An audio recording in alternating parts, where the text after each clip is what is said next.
Y a-t-il eu un déclic à Madrid? Ça, c'est une vraie question. Ouais, je sais pas si c'est un déclic. On a vécu les joueurs et nous, le staff sur le banc et ceux qui étaient au stade. On a vibré, il y a eu des émotions. Évidemment que le scénario aide aussi, même si le match et la deuxième mi-temps auraient été bonnes de toute façon, voire très bonnes. Là, elle est meilleure parce que Bien sûr, avec le on résultat, accroche le résultat, même si à un moment on aurait pu être mené 2-0, mais on aurait dû être à un partout à un déjà, moment et on aurait pu peut-être le gagner aussi. Donc le plus important après, pour avoir parlé avec pas mal de gens, notamment qui étaient devant la télé, c'est d'avoir vibré, d'avoir eu des émotions. Et moi, c'est quelque chose qui est primordial dans ce que je demande aux joueurs, c'est dans l'envie qu'ils doivent avoir, ça doit se sentir, ça doit se ressentir, la détermination, après gagner, pas gagner, être bon, pas bon. Mais porter ce maillot, ils doivent aller chacun au bout d'eux-mêmes. Et là, on ne peut pas tricher, parce que ça se voit, ça se ressent. On peut rater des choses, mais si on va au bout, les gens voilà, le sentent. Voilà. Et puis y croire. Et là, on en a l'exemple. C'est ça. Après, je peux faire des interviews, les joueurs aussi, je peux répéter ça.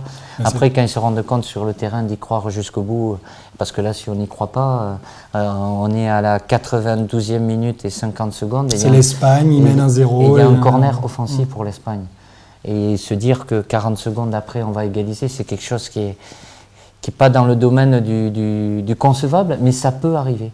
Donc c'est avoir ces qualités. Le football, c'est aussi le sport de haut niveau, le football en fait partie, c'est avoir des qualités mentales au-dessus de la moyenne. Parce qu'avec ça, après on y arrive, on n'y arrive pas. Mais c'est y croire jusqu'au bout, quoi. Et là, ils en ont eu l'exemple parfait, quoi. Vous aviez cette image quand vous étiez joueur de gagneur, c'est une des valeurs que vous voulez transmettre à votre groupe?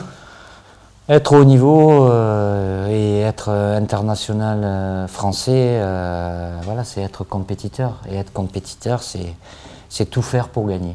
Et ce que je demande à chaque joueur, c'est qu'il fasse tout individuellement pour être le meilleur possible, pour faire la meilleure carrière. Après, ils peuvent se dire, oui, j'aurais pu faire mieux. Mais si, après, c'est des petites choses. Mais s'ils se mettent des handicaps où ils ne font pas les choses à fond comme ils doivent le faire, ils peuvent avoir des regrets. Moi, je n'ai pas envie qu'ils aient des regrets. Donc et quand ça va bien, ça ne va pas très bien. Et quand on fait quelque chose même de très bien, on peut toujours faire mieux. Alors, si je suis peut-être énervant parce que c'est une exigence élevée, mais on peut toujours faire mieux, on peut toujours s'améliorer. Il ne faut pas s'endormir sur ce qu'on fait bien ou très bien. La remise en cause, elle doit être là et que chacun aille au bout de soi-même, quoi.